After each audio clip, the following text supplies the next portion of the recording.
Okay, so picture this. You have the Pope and the Ecumenical Patriarch, the two major leaders of Western and Eastern Christianity, praying together. It's a huge deal. They're reciting the Nicene Creed, one of the most foundational statements of faith in all of Christianity. But then they get to this one specific line about the Holy Spirit, and they just skip 3 words. 3 words that have been a source of division for 1,000 years. So what if dropping those 3 words wasn't just a nice gesture, a step toward unity? What if it was actually part of a much, much bigger story? In this explainer, we're digging into a source that argues this one little change could have massive consequences, not just for the church, but for global politics, our ideas about personal rights, and even the entire structure of Western civilization itself. So here's how we're going to break it all down. First, we'll look at what actually happened in that prayer. Then we'll define this key term, the Filioque.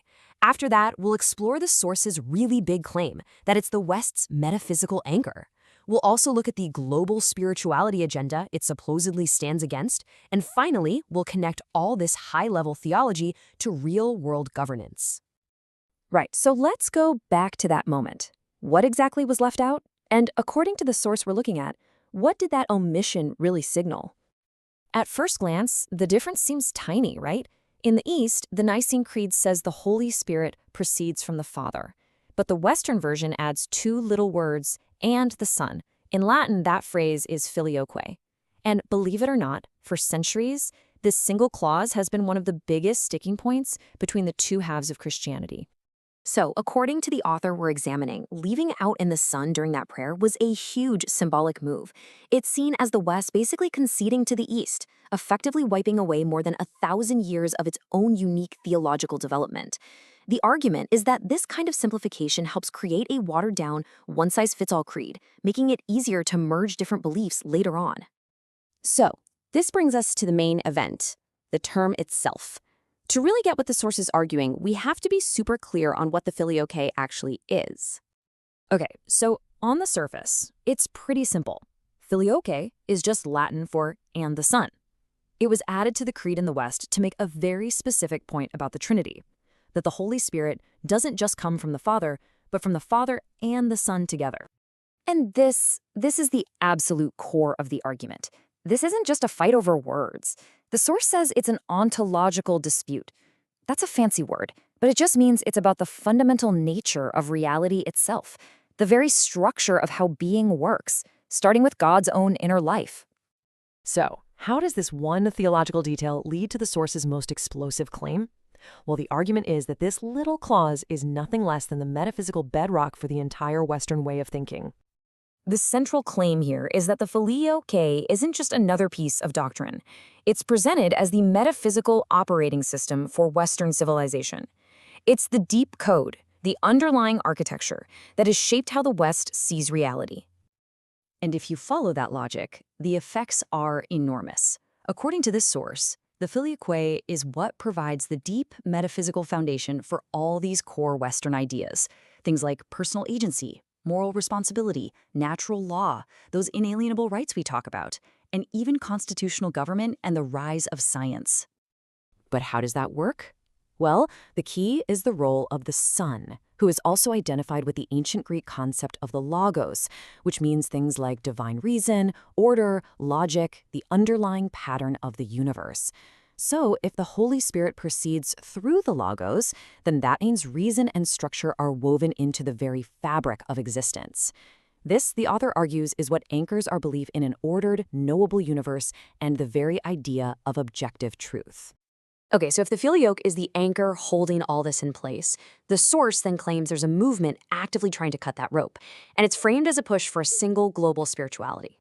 The author even gives this movement a name, evolving perennialism. The basic idea is that it's an agenda to dissolve all the hardline distinctions between different religions, blending them all into one big, unified spiritual soup, where consciousness is always changing and truth is never really nailed down. And you can see how these 2 worldviews are presented as being completely at odds. You've got the Filioque on one side, insisting that reality is ordered by reason, that truth is structured, and that individual persons and distinctions are real. And on the other side, you've got this idea of evolving perennialism, which is all about fluidity, process, and a monistic view that ultimately everything is just one big thing. And this gets right to the heart of the conflict. According to this author, the Filioque is a massive roadblock for this agenda. Why?